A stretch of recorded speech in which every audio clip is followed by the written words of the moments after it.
So where's the major talent pool of Indian chess right now? Well, turns out they are in Riga playing the RTU International, Riga Technical University International in Latvia.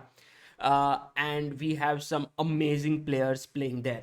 But firstly, I want to focus on this game in the 6th round of the tournament. 6 rounds have been completed, and Praggnanandhaa is playing with the white pieces. His opponent is Arjun Kalyan, both grandmasters from Tamil Nadu.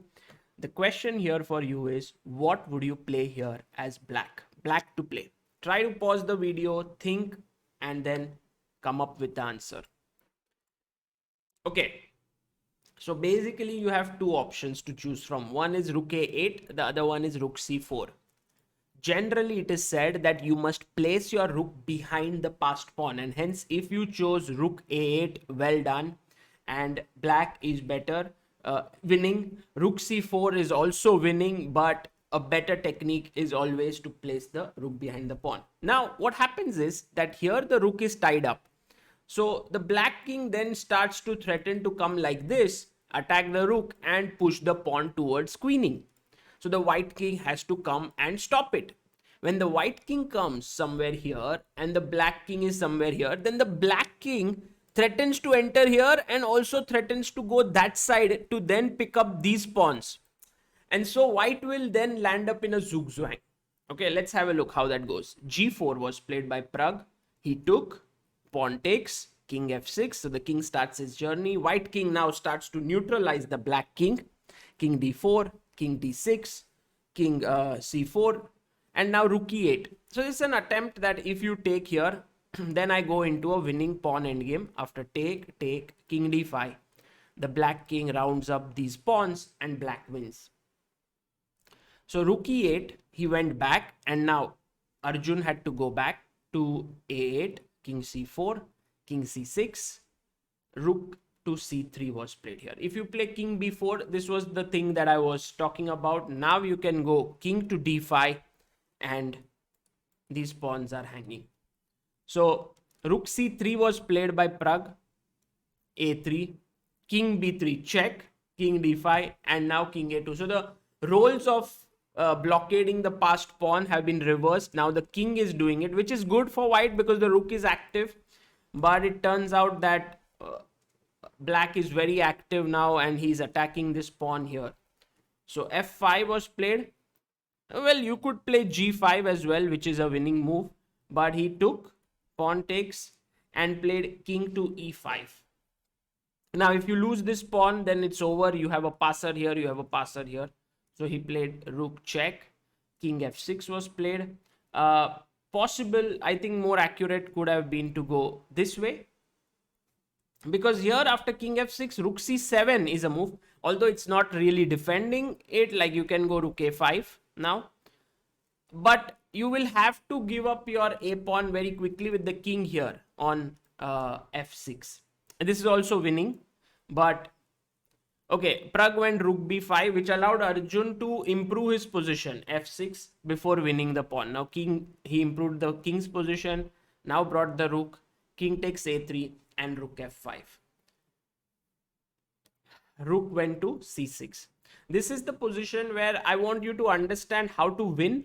It's quite simple, but at the same time very instructive. You have to land up in a Lucena position. So firstly, you want to push the pawn forward, right?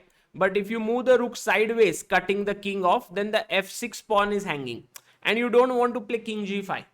Remember, in order to win such endgames, you don't need to cut the king like by 4 ranks or 5 ranks. Even a cutoff by 1 rank is often, cut off by 5 files. You know, you can even cut him off by 1 file and that is enough. So first rook f1, king b3, f5, king c2, and now I think is an important moment where Arjun cut him off with rook e1. So this is an important moment. You could also push the pawn to f4, king d2, but now it's important not to play f3 here, because if you play f3, then after king e3, this is a drawn position. The white king has come too close, and let's say if you go king g3, there is a check when the black king is pushed away. If you play f2, there is king e2. If you play rook e1 check, there is king f2, and it ends up in a draw. So here you first play king f3, blocking the king, and eventually, you know, you will get your rook out here, cut the king off by one file, and then queen. So king c2, rook e1, king d2, rook came back here, and now you know, in this position black is a couple of tempos ahead. So for example, here if black makes some waiting moves, rook e7, it's still winning, you know. But after king d3, if you now waste time, this is a draw. Why? I will show you. So it's a very subtle difference. Here if you give a check, king h3, now if you give a check, there's king g2, so you have to go rook f1, and the point is rook e5 comes here to defend the pawn. Now imagine if the king was on d3 right now, then king d4 would have disturbed the rook, so that would be a draw. But now if you try to come up, I go king g2 and I'm able to push the pawn past the middle of the board, and that is winning here. So let's say rook e7, you play king d3, I still wait. Now it's a draw because check, king here, rook back, rook here, king d4, and it's a draw. So black is actually 2 tempis up right now. He plays f4, check, king f3, rook goes here, king f2, and now this is a Lucena position. Goes king g2, king f1, f2, and here rook f7 was played. I think he gave a check, king c2, and the fastest way to win here is rook g8 because Pragg did not keep the g file. If the rook was here, then he had to build the bridge. Like if white had kept his rook in this position here, like on this file, then you have to build the bridge like rook d5. But here it's not needed because you can just play rook g8, king g2, and queen, like here, here, here, check, and queen. But he went rook d5 and Pragg resigned here. This is also a very important thing, guys, to remember, that if you play king here on e2, there is rook e7 check, king f3, rook f7 check, king here check, king here check, and you are unable to queen the pawn. But imagine if your rook was here at this point, you could have blocked it with the rook. So that's how the Lucena position works, and that's why this move, rook d5, is the final nail in the coffin. It's building the bridge, and Pragg resigned. And with this, Arjun won and has joined the leaders in the tournament. I want to just discuss a moment before in the game when we reach this position. So Pragg actually didn't have to lose this game. You know, this is drawish in nature.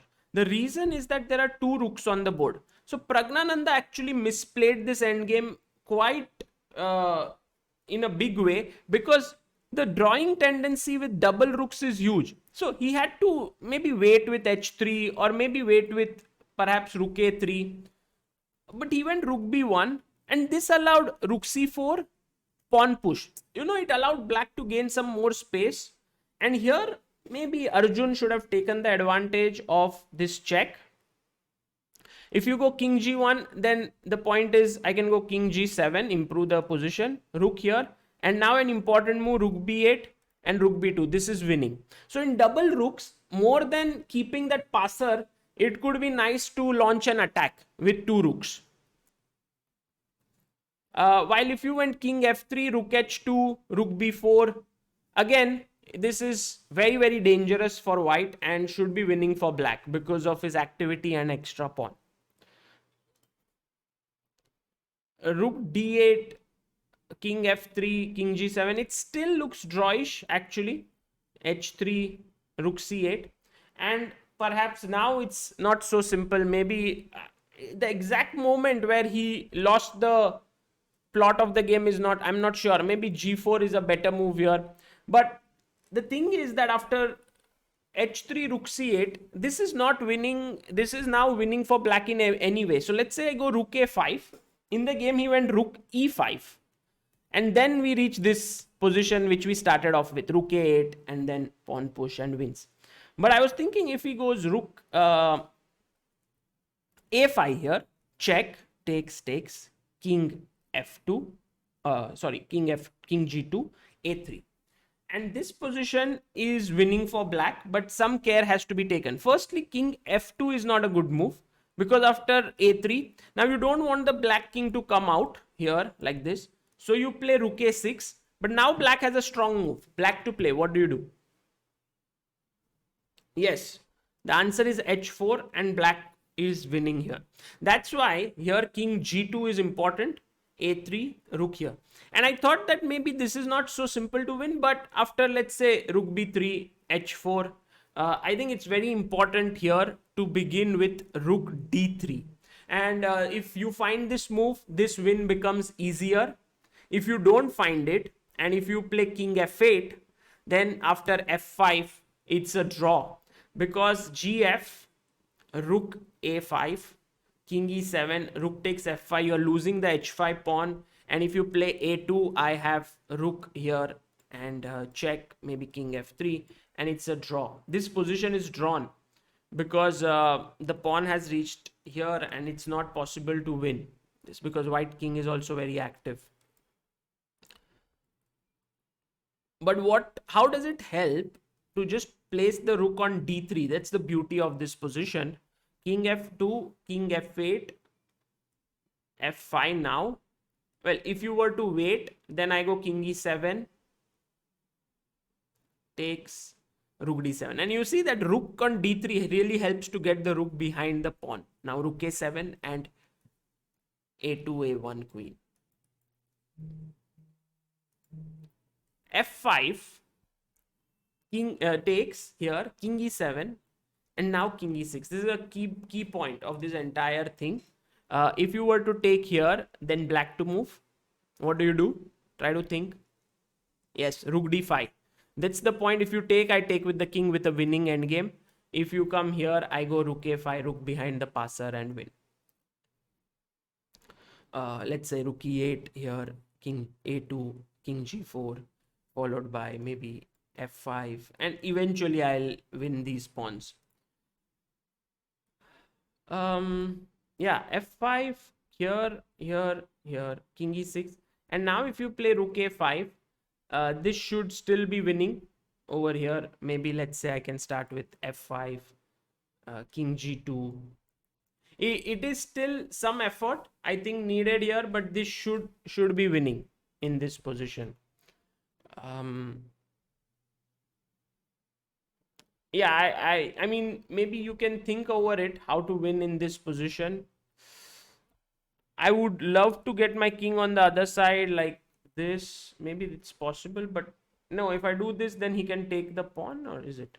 Then rook d5, check, king c5 here, and king b4. Yeah, this wins because my king is too close.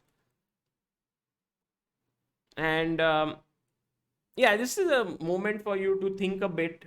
I mean, white has some really interesting possibilities here, but one move draws the game. What should white do? g4. It's all about creating a passer. If you take here, there is rook f5, and now I have the h pawn which is passed, and there is counterplay. And if you play fg, then I can take here, and it's still true. So actually, yeah, rook d3, rook a5, maybe f5, king g2. Yeah, I did not think about this. I did not prepare this before the video, how to win this position, but maybe it's a good point for you to think and figure out how to win. But in any case, the analysis shows that here rook a5 would have been a stauncher defense than rook e5, which Praggnanandhaa played in the game. Okay, so those were some of the analysis. Just to show you some pictures from the event, we have all the young talents playing there. These are all pictures taken by Anna Storman. Beautiful pictures. Abhimanyu Puranik, Arjun Erigaisi. Look at the talent pool. Arvind Chidambaram, D. Gukesh, Harshit Raja. Here are a few Indians here. If you see, there is Karthikeyan, Arjun Kalyan on the left. Arjun Kalyan, Karthikeyan, Sethu Raman. I think Pragg is here, and Arvind Chidambaram. Karthikeyan playing there. And we have Nihal Sareen also. Then Pragg, Pranav Anand, who is playing very well. Ritvik Raja, SL Narayanan, Varshini, two brothers Vishak and Vignesh also playing there. So a great event.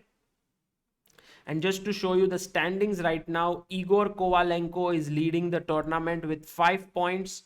We also have SL Narayanan in the lead, Aram Hakobian, Arjun Erigaisi is in the lead, Arjun Kalyan is in the lead, Luka Budija is in the lead, and D Gukesh. So we have 4 Indians right now in the lead out of 7 players. That's very nice. We have Nihal Sarin half a point behind. Arvind Chidambaram is also there. So I get a feeling that very good chances of an Indian winning this tournament. But 3 more rounds to go. We will bring you all the updates. For now, this is Sagar Shah signing off. Hope you enjoyed this video. Bye bye.